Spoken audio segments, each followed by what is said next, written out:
দাগি নয় বেচারা। এসএসসি দুর্নীতি মামলায় দাগি অযোগ্য বলে চিহ্নিতদের এই শব্দেই অভিহিত করলেন মুখ্যমন্ত্রী মমতা বন্দ্যোপাধ্যায়। সে সঙ্গে মুখ্যমন্ত্রী বললেন 10 বছর চাকরি করার পরেও যাদের অযোগ্য বলে দাগিয়ে দেওয়া হয়েছে তাদের জন্য বিকল্প ব্যবস্থা করব। মুখ্যমন্ত্রীর এহেন অবস্থানে কার্যত কটাক্ষ বিরোধীদের। যারা বেচারা টিচারিতে কাজ করেও আজকে অযোগ্য প্রমাণিত হয়েছে, এটা আমি আইনের সাথে আলোচনা করছি।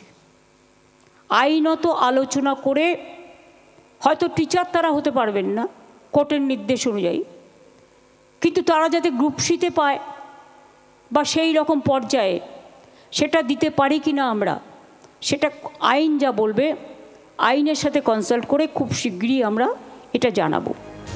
বৃহস্পতিবার ধনধান্য অডিটোরিয়ামে শিক্ষক দিবসের সরকারি অনুষ্ঠানে মুখ্যমন্ত্রী মমতা বন্দ্যোপাধ্যায়ের এমনই মন্তব্য।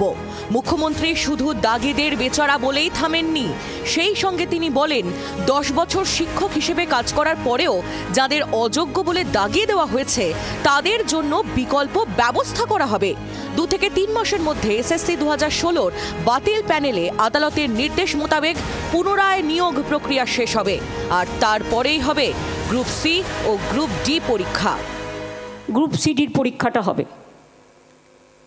আমি এক্সপিরিয়েন্সটাকে কাউন্ট করার জন্য সিএসকে বলবো লিগালি কথা বলে নিয়ে, কারণ যারা অলরেডি 10-12 বছর চাকরি করেছে তাদের বয়সটা তো ওভার হয়ে গেছে। সুতরাং if it is consider then that can be reconsider also. মুখ্যমন্ত্রী বলেন যখনই কোনো নিয়োগের পরীক্ষা শুরু হচ্ছে তখনই মামলা করে তা বেলাইন করে দেওয়া হচ্ছে। শিক্ষক পদে এখনও 56,000 শূন্য পদ আছে বলেও জানান তিনি। আমাদের শিক্ষক পদে এখনও মোট ভ্যাকেন্সি আছে 56,000। এর মধ্যে 35,726টি পদের জন্য বিজ্ঞাপন প্রকাশিত হয়েছে এবং আরও 21,000 ভ্যাকেন্সি এখনও হাতে আছে। আমরা অনেক সময় করতে চাইলেও আইনের জটিলতায় যারা আইনটাকে বেলাইন করে দেয়, এটা আমি কোর্টকে দোষ দেবো না, আমাদের মতো কিছু কিছু লোক আছে তারা চলে যায় কোর্টে, সব স্টে করে দাও।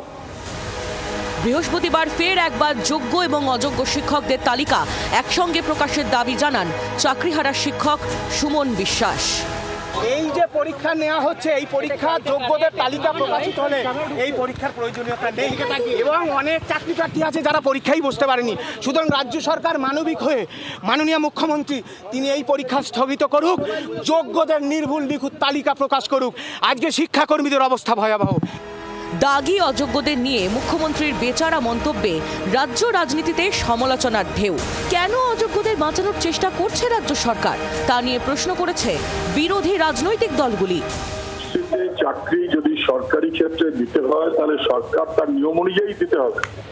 উনি বরাবরই নিয়ম ভেঙে বেনিয়মি করে টাকার কারবার করেছেন বলে উনি মনে করছেন সব ক্ষেত্রেই তা পারবে। গ্রুপ ডিতে এই কাজ করে উনি কুড়ি রকম মানুষকে দাগি বানিয়েছেন, গ্রুপ সিতে দাগি বানিয়েছেন।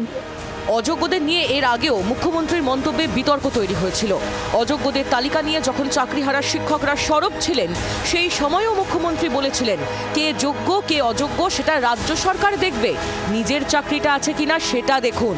কয়েক মাস আগে করা এই মন্তব্যের পরই দাগিদের নিয়ে মুখ্যমন্ত্রীর বেচারা মন্তব্য সন্দেহ নেই নতুন বিতর্কের জন্ম দিল। ক্যামেরায় কমল জানার সঙ্গে শ্রেয়সী গঙ্গোপাধ্যায়ের রিপোর্ট, জি 24 ঘন্টা। বাংলার আওয়াজ, বাঙালির আবেগ, জি 24 ঘন্টা।